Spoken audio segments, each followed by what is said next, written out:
권력자들은 왜 그렇게 하나같이 오만할까요? 에이, 내가 제일 권력이 없네. 이렇게 최종적으로 항상 쥐한테 가서 물어보는 거예요. 실질적인 힘을 가지고 있는 사람은 너무 신경을 쓰고 너무 친밀해지는 것은 위험하다. 자신이 좀 체제 순응적이 되는 것은 아닌가. 어떤 곳에 좋아요를 누르는지, 어떤 콘텐츠에 반응하는지, 어떤 물건을 사는지 다 알게 됐잖아요. 해보니까 더욱더 절실하게 느끼게 되죠. 투표를 하는 그 순간 선거가 중요한 게 아닌가.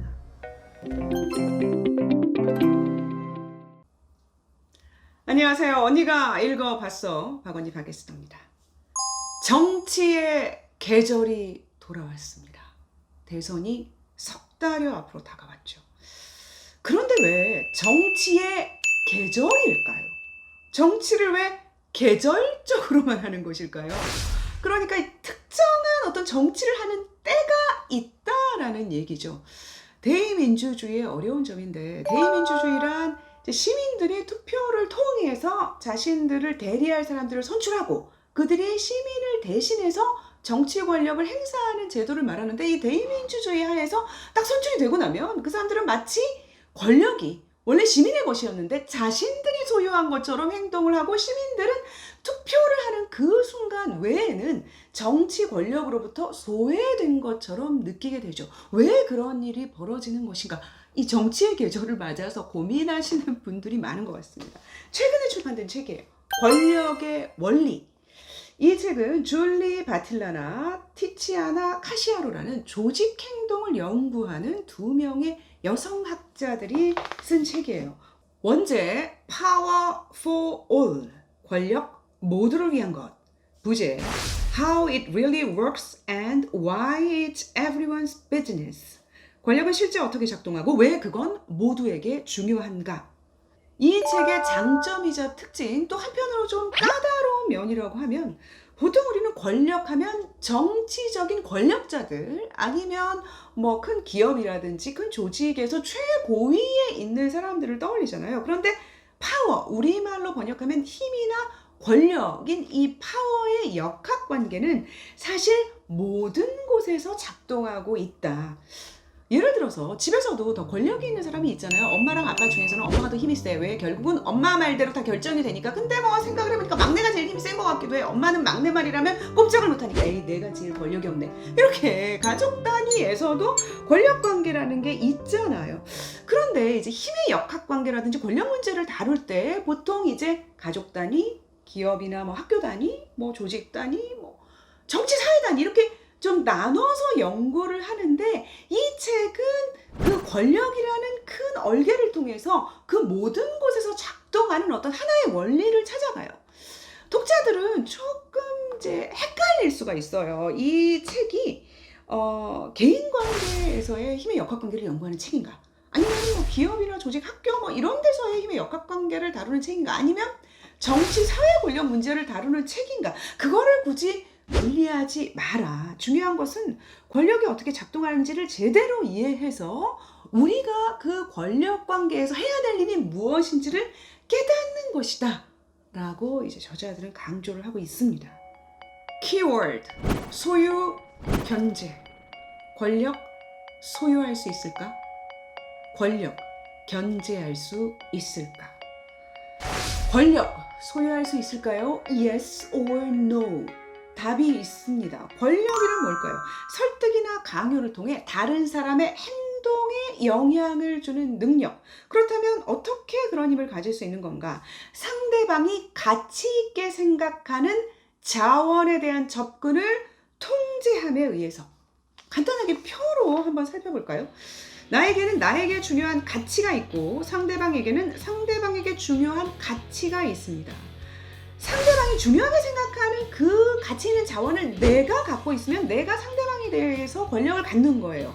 내가 가치 있게 생각하는 자원을 상대방이 갖고 있으면 상대방이 나에 대해서 권력을 갖겠죠. 그런데 상대방이 그런 자원을 갖고 있더라도 나에게 대안이 있다면 상대방의 권력이 약화되겠죠. 또 내가 상대방이 중요하게 생각하는 자원을 갖고 있더라도 상대방이 대안을 가지고 있으면 또 내 권력이 약화되겠죠. 권력은 기본적으로 이렇게 관계에서 작동을 하는 거예요. 그렇다면 내 입장에서 내 권력을 강화시키고 상대방의 권력을 약화시킬 수 있는 전략들은 어떤 것이 있겠는가? 상대방이 가치 있게 생각하는, 내가 갖고 있는 자원의 가치를 높이거나 유인, 내가 중요하게 생각하는 상대방이 갖고 있는 자원의 가치를 낮추거나 철회, 나에 대한 회수를 늘리거나 확대, 상대방에 대한 회수를 줄이거나 통합, 이런 전략들을 쓸 수가 있다. 권력은 이렇게 관계 속에서만 정의가 되는 것이다. 상대적인 것이고 왔다 갔다, 커졌다 작아졌다 할 수 있는 것이고 균형적이다, 불균형적이다, 이런 관점에서만 말할 수 있다는 것이죠.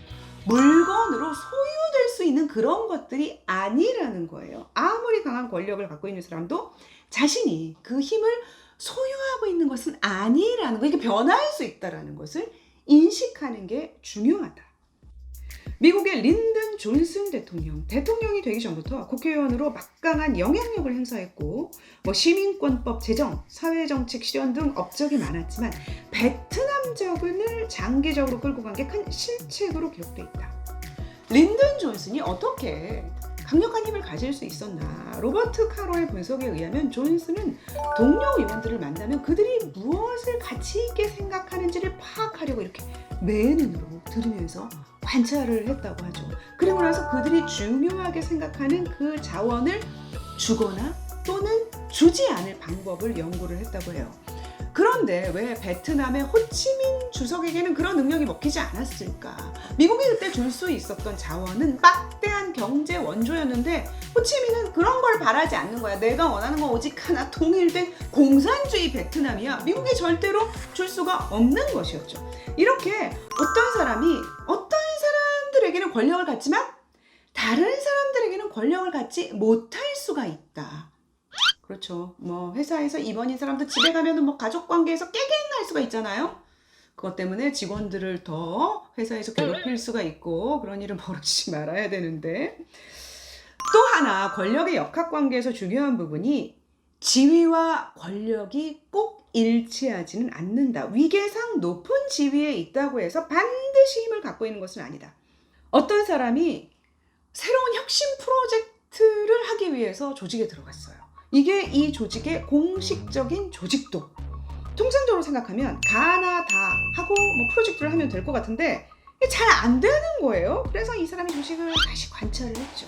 비공식적 조직도를 그려봤더니 사람들이 뭔가 문제가 생기면 최종적으로 항상 G한테 가서 물어보는 거예요.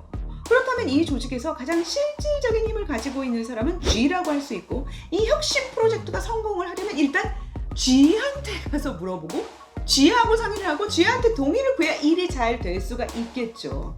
만약 조직에서 어떤 변화를 추구하고 싶다면, 또는 현재 힘의 균형을 깨뜨리고 싶다면 힘의 배치도를 정확하게 그려볼 필요가 있다. 사람들이 무엇을 가치 있게 생각하는가, 어떤 자원들을 갖고 있는가, 그 자원들의 권한은 누가 갖고 있고 대안은 누가 갖고 있고 어떤 동맹관계를 맺고 있는가, 그리고 가장 중요한 것, 거기서 당신의 위치는 무엇이고 당신은 어떤 관계들을 맺고 있는가. 또 하나 중요한 게 있는데, 지지자, 중립자, 반대자를 구분해내는 것이다. 만약에 뭘 도모하고 싶으면은 누구를 가장 신경 써야 할까요? 이 정치의 계절에 너무 많이 나오는 얘기라서 우리도 잘 알고 있죠. 집토끼, 중도층, 산토끼. 누구한테 가장 신경을 써야 될까? 보통 집토끼는 좀 신경을 안 써도 된다 그러죠. 연구 결과에서도 실제로 좀 신경을 안 써도 된다. 그런데 유의할 부분은 이제 산토끼 반대자들에 대해서 어떻게 할 것인가. 너무 신경을 쓰고 너무 친밀해지는 것은 위험하다. 왜? 내가 흔들릴 수 있으니까. 그리고 내가 추구하려고 하는 변화라고 하는 것은 결국은 이 반대자들이 중요하게 생각하는 자원에 대한 이들의 접근을 통제하거나 막는 것이기 때문에, 그게 무슨 친해진다 그래서 좀 신경 쓰는 척 한다 그래서 해결이 될 문제냐. 결국 가장 중요한 것은 중도층이다. 정치적인 선거도 이 중도층의 마음을 얻느냐 못 얻느냐에 달려있다고 할 수 있죠. 두 번째 키워드로 가봅니다. 권력, 견제할 수 있을까? 권력자들은 왜 그렇게 하나같이 오만할까요? 권력의 속성일까요? 저자는 힘, 권력 그 자체는 도덕적이지도 비도덕적이지도 않다. 선하게도 사용될 수 있고 악하게도 사용될 수 있다. 그러나 자신이 힘이 있다고 생각하는 사람, 또 힘을 얻게 된 사람은 실제로 변한다. 다른 특성들을 갖게 된다. 그리고 그 특성들을 자신의 권력을 유지하기 위해서 사용을 한다. 대표적으로 다른 사람에게 공감을 못하고 자기 자신에게 집중하는 자기 중심적이 되는데, 그러면서 자신의 권력 유지를 위해서 더욱 노력하게 된다. 강한 주체의식을 갖게 돼서 자신이 위협, 모욕을 당하면 참지 못하고 행동을 한다. 자신의 지위와 권력이 자신의 행동을 정당화한다고 생각을 하면서 힘의 유지를 위해서 비윤리적이거나 불법적인 행동도 하게 된다. 지금 막 머릿속에 누가 막 떠오르시는 건가요? 흥미로운 것은 사회적 약자들도 오히려 기존 권력을 유지하는 데 도움을 줄 수 있다는 거예요. 사람들이 힘을 잃었다는 것은 자신이 중요하게 생각하는 자원을 잃고 또 그 자원에 대한 통제권을 잃었다는 거잖아요. 이렇게 사람들이 무력해지면 질서, 예측 가능성, 안정성을 추구하게 되면서 기존의 시스템이 자연의 질서라고 믿게 되고, 나는 권력을 가질 자격이 부족해, 이런 인식을 가질 수 있다는 거죠. 섬뜩하죠. 왜 조직에서 가장 힘이 약한 사람들이 가장 권력에 충성을 하게 하는가? 그래서 이제 자신이 지금 현재 힘이 좀 없다라고 생각하는 사람들은 그래서 자신이 좀 체제 순응적이 되는 것은 아닌가, 실제로 잘못된 것을 인정하고 있는 것은 아닌가 생각을 해볼 필요가 있다라는 거죠. 저자는 또 권력 유지를 위해서 사용되는 중요한 수단으로 이야기의 힘을 강조합니다. 이야기는 이성에도 감성에도 효과적일 수 있다. 역사적으로 보면 권력자들이 신화를 많이 사용을 했죠. 자신의 지금 이 권력은 신으로부터 온 거야. 또 이제 대표적인 사례로 인류 역사에서 가부장적 권력의, 즉 남성의 여성에 대한 우위의 그 권력을 유지하는데 이제 여러 이야기들이 사용돼 있다. 게디스와 톰스는 정자와 난자의 크기, 활동성을 관찰을 하고서는 정자는 작고 활동적인데 난자는 크고 비활동적이야. 그래서 남자는 이렇게 활동적이고 힘이 넘치고 열정적이고 변화무쌍한데 여자들은 수동적이고 보수적이고 행동이 느리고 차분하다. 무슨 이 말도 안 되는 얘기인데 실제로 그런 얘기들이 남녀 성차별을 정당화하는 데 활용이 됐다라는 거예요. 인종차별을 정당화하는 데 활용된 대표적인 이야기, 우생학이죠. 제가 낙인 찍힌 몸 리뷰에서 자세하게 좀 소개를 해드린 적이 있었는데, 또 능력주의도 지금 이 현대사회에서 어떤 권력을 정당화하는 이야기로 활용이 되고 있다. 성공하지 못한 사람들은 뭐 능력이 없거나 또는 게을러서 성실하지 못해서 그래, 이렇게 현재의 어떤 권력 체계를 정당화하는 데 사용될 수 있다는 거예요. 이것도 뭐 제가 공정하다는 착각, 또 엘리트 세습 그 리뷰들을 통해서 자세하게 소개를 해드린 바가 있죠. 뭐 제가 리뷰한 책들과 관련된 얘기들이 많이 나오고 있어요. 역사적으로 권력의 지형을 바꾸는데 가장 핵심적이었던 요인을 살펴볼 필요가 있는데 바로 기술입니다. 권력의 변화에 핵심적 역할을 한 대표적인 기술, 첫째, 농업혁명. 매일 뭐 먹을 거를 찾으러 다닐 필요가 없게 되면서 일부 계층이 권력을 공고히 하기 위한 지적, 상업적, 정치적 활동을 좀 더 집중적으로 할 수 있게 됐다. 두 번째, 구텐베르크의 금속 활자 발명. 이를 통해서 농민, 상인, 여성 등 여러 다양한 계층들이 정보에 대해서 접근할 수 있는 그런 권한을 가질 수 있게 됐다. 이 기술의 변화가 권력의 지형을 바꾸는 이유는 그게 새로운 가치 있는 자원을 생성을 하고, 그래서 그 가치 있는 자원의 접근에 대한 통제권이 바뀌기 때문이죠. 문제는 그런 기술 변화에 의해서 이루어지는 권력 재분배가 모든 사람에게 공평하지 않을 수 있다는 거예요. 어떤 사람은 권력을 더 많이 갖게 되고 어떤 사람은 권력을 더 크게 잃을 수도 있다는 거죠. 바로 지금도 그런 일들이 벌어지고 있죠. 디지털 혁명에 의해서. 가장 대표적인 예를 든다면 개인정보에 대한 통제권, 디지털 기술의 발달로 온라인상에서 정보 접근이 무제한으로 가능해졌는데 그 정보에 접근하는 그 이용자들의 개인정보가 무제한으로 노출되게 됐죠. 이제 인공지능 알고리즘은 우리가 누구랑 대화하는지, 누구한테 문자를 보내는지, 누구랑 전화 통화를 하는지, 어떤 곳에 좋아요를 누르는지, 어떤 콘텐츠에 반응하는지, 어떤 물건을 사는지 다 알게 됐잖아요. 그런 정보를 독점하고 있는 디지털 기업들은 그 정보를 이용해서 혜택을 주는 행동을 할 수도 있지만 우리에게 해가 되는 행동을 할 수도 있게 됐죠. 어마어마한 권력을 갖게 됐다는 거예요. 독재 권력이라든지 정치 권력에 의해서 그 정보가 이용될 가능성도 커지게 됐죠. 최근 페이스북의 직원이었던 프랜시스 하우겐이 페이스북이 10대 정신건강에 유해한 그런 요소들 또는 뭐 증오라든지 폭력을 확산시킬 수 있는 요소들이 있다는 것을 알면서도 아무런 조치를 취하지 않았다. 그리고 베트남 정부가 반정부 인사에 대한 검열을 요청했을 때 그거를 받아들였다. 그런 것들을 폭로를 하면서 지금 미국과 영국 등지에서 이 디지털 거대 기업들에 대한 감시와 또 이제 견제와 관련된 이런 논의들이 좀 촉발이 되게 됐죠. 21세기 디지털 혁명의 시대, 디지털 권력의 불균형, 또 그것의 어떤 권력의 분배 문제가 권력 현재의 가장 중요한 문제로 대두가 된 겁니다. 그렇다면 권력을 통제하기 위해서 어떻게 해야 할까? 저자가 제시하는 해법은 공유와 책임입니다.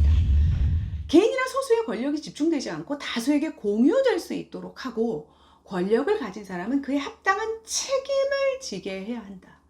그런데 이 공유라고 하는 것은 결국은 기존의 권력을 가지고 있던 사람이 그 권력을 다른 사람에게 나눠줘야 한다는 것이거든요. 그게 뭐 설득을 뭐 말로 해서 될 일이냐 또는 그 사람이 그렇게 한다고 약속을 해서 될 일인가. 권력의 재분배가 실질적으로 일어나게 하려면 게임의 규칙을 바꿔야 한다. 인위적인 어떤 개입이 필요하다. 어떻게 보면 권력이 쉽게 남용되는 이유는 그것을 내버려 두니까 몇 년에 한 번 투표만 하고 가만히 있을 게 아니라 게임의 규칙을 감시하고 또 새롭게 설계하고 수정을 하기 위해서 계속 개입을 해야 한다는 거예요. 시민들의 정치 참여를 통해서. 왜? 원래 그 권력은 우리의 것이었으니까. 권력을 대리시킨 것 뿐이잖아요. 마이클 샌델 교수가 늘 강조하고 있는 것이죠. 민주주의의 성공 여부는, 발전 여부는 그것들을 할 수 있는 시민들이 양성되어 있느냐 양성되지 못하느냐, 그런 교육들을 진행할 수 있느냐 없느냐, 이런 문제들에 달려 있다는 것이죠. 그 문제에 대해서는 제가 다른 책들을 통해서 좀 더 자세하게 얘기할 수 있는 기회를 갖도록 하겠고요. 저자가 정치적 권력의 역할과 관련해서 마지막으로 강조하는 게 있습니다. 결국 권력이 사람들이 무엇을 가치 있게 생각하느냐에서부터 출발하는 것이라면 가치 자체에 대한 재고, 가치 자체를 사회적으로 바꾸는 것도 권력 지형을 바꿀 수가 있다. 모두가 돈을 최고의 가치로 여긴다면은 돈 많은 사람들이 최고의 권력을 갖게 되겠죠. 그리고 그들에 의해서 권력자들이 결정될 수가 있겠죠. 하지만 시민들이 인간과 생태계의 공존이라든지 빈곤 퇴치, 불평등 해소, 어떤 다양성의 존중, 이런 것들에 더 가치를 두게 된다면 그것은 새로운 권력의 재분배가 일어나게 하는 어떤 출발점이 될 수 있다라는 거예요. 한국의 대통령 직선제로 대통령을 뽑기 시작한 지 35년째가 됩니다. 7명의 대통령이 선출이 됐죠. 그러니까 우리도 꽤 민주주의를 해본 거예요. 해보니까 더욱더 절실하게 느끼게 되죠. 투표를 하는 그 순간 선거가 중요한 게 아니구나. 민주주의를 지키기 위해서는 시민들에게 그거보다 훨씬 더 깊고 넓은 어떤 책임, 의무가 필요하구나. 정치의 계절이라는 말의 진정한 의미는 그 계절적으로 우리가 생각 좀 하고 투표 좀 하자라는 게 아니라 바로 그런 문제에 대해서 이런 권력의 원리, 우리가 어떻게 권력을 견제할 것인가, 권력이 어떻게 돌아가야 되는가, 이런 문제에 대해서 조금 더 깊이 생각하는 어떤 계절적인 시간을 가져보자. 늘 생각하면 좋지만 또 이 계절에도 깊이 생각하면 좋잖아요. 마지막으로 오늘은 제가 좀 평소에 잘 하지 않던 얘기를 좀 언급을 하려고 합니다.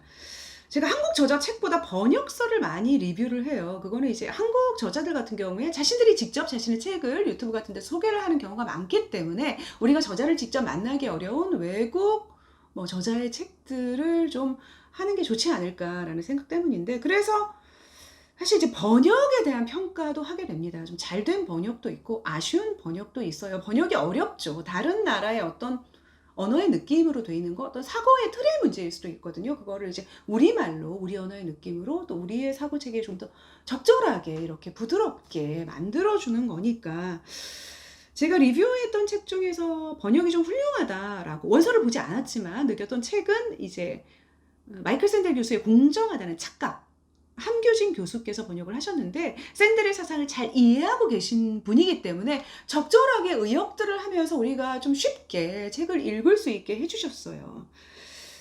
물론 샌델 책은 내면은 판매가 잘 될 거니까 출판사에서 좀 투자를 많이 했을 수 있다, 그런 생각도 좀 들고요.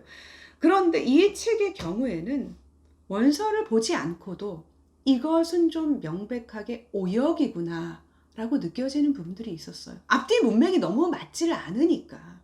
그리고 비문들도 상당히 많이 발견이 되었고요. 그거는 단지 번역의 아쉬움뿐만 아니라 출판사의 교열 작업도 제대로 진행이 안 됐다라는 것이거든요. 미국에서 이 책 원서가 출판된 지 한 달 반 만에 한국에서 책이 나왔어요. 굉장히 빨리 번역서가 나왔다라는 거예요. 대선 시즌을 앞두고 좀 서둘러서 책을 내놓은 것 같은 그런 느낌이 들었는데, 기본은 지켜야 하잖아요. 오역의 비문이라니요. 우리가 번역서를 산다는 것은 그 출판사를 믿는 것인데 좀 더 책임감을 가졌으면 하는 그런 생각이 들었습니다. 언니가 읽어봤어. 구독 꾹 잊지 마시고요. 고맙습니다.